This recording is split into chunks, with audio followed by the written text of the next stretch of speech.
Hey guys, this is Mike.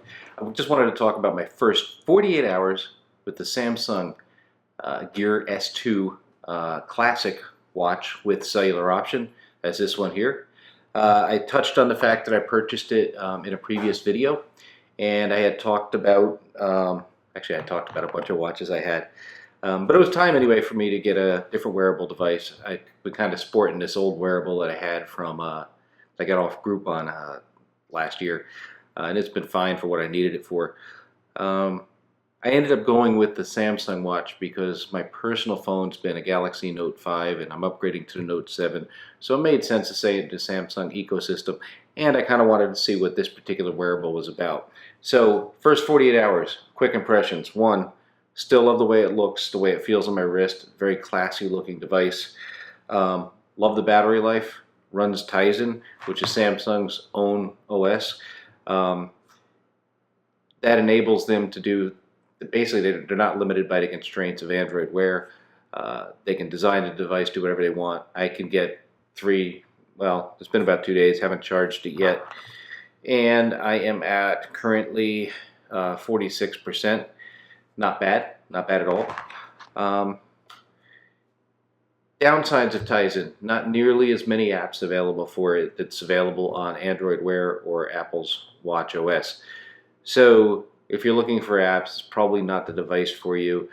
It does have some essentials available. For example, it has Uber on it. I ordered an Uber twice today with the app, and the experience was essentially I clicked on the Uber app, I summoned a car. Didn't give me an opportunity to put in a destination address, but it did get the car on its way.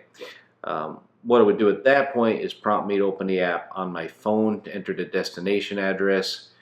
So if you're trying to get 100% away from your using the phone, probably not going to happen. Speaking of that, this particular device does have a cellular option in it. So I could make a phone call if this was the only device I had with me and my phone was at home.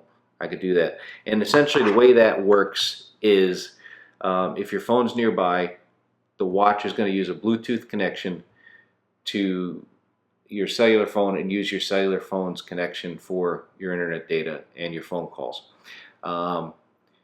If that's not available, it's going to make an attempt over Wi-Fi to get your internet connection.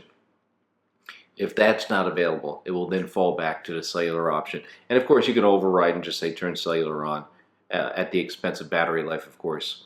There's another option on the watch itself, so if I know I'm going out for a run, that's not going to happen. Okay, so if I know I'm going out for a walk or for some exercise or just for someplace I don't want to bring my phone, maybe yard work, and I still want to get incoming phone calls, what I can do is I can go ahead from the phone and tell it forward all my calls. Try that again.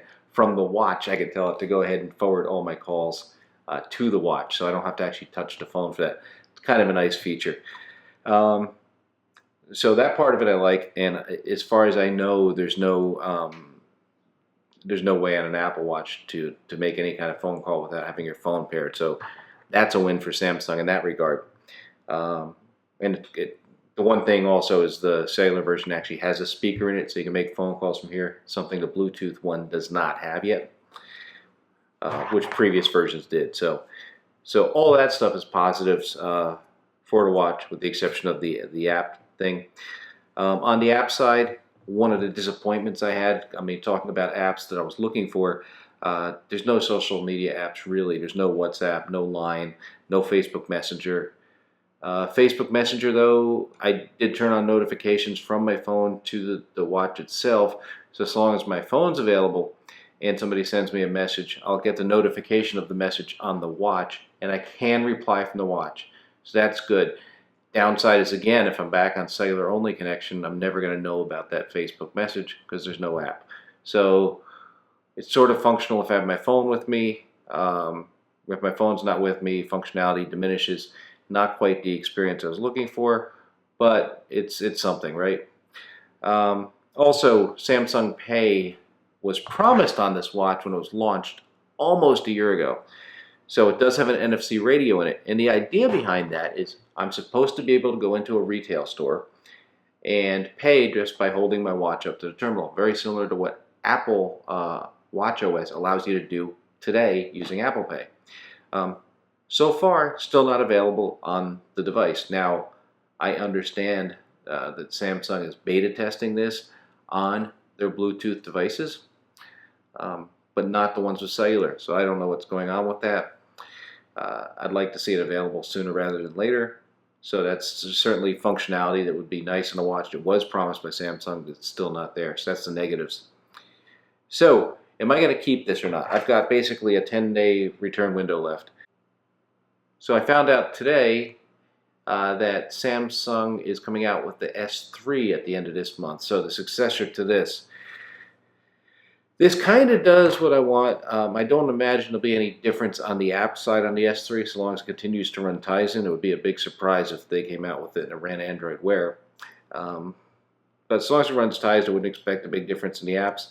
The only thing that I would say might cause me to return this and wait for the S3 is Samsung's got a habit of the day after the S3 comes out, they'll pretend this thing doesn't exist. And they do that with their phones as well. It's just their business model, right? They try to force you into the latest hardware. So they don't really, I don't know, I just never felt warm and comfortable with them supporting past devices like that Gear 2 I've been carrying and getting parts for that thing. And that's only been out of production for about a year. Getting parts for that thing has been kind of difficult. So I don't know, if right now I'm leaning toward returning it. I got 10 days to decide. I'll see. I mean, there's a restock fee also. I mean, not a big deal, but it's something, right? So I'll think about it. But anyway, so far, mostly like the device with the caveats I mentioned.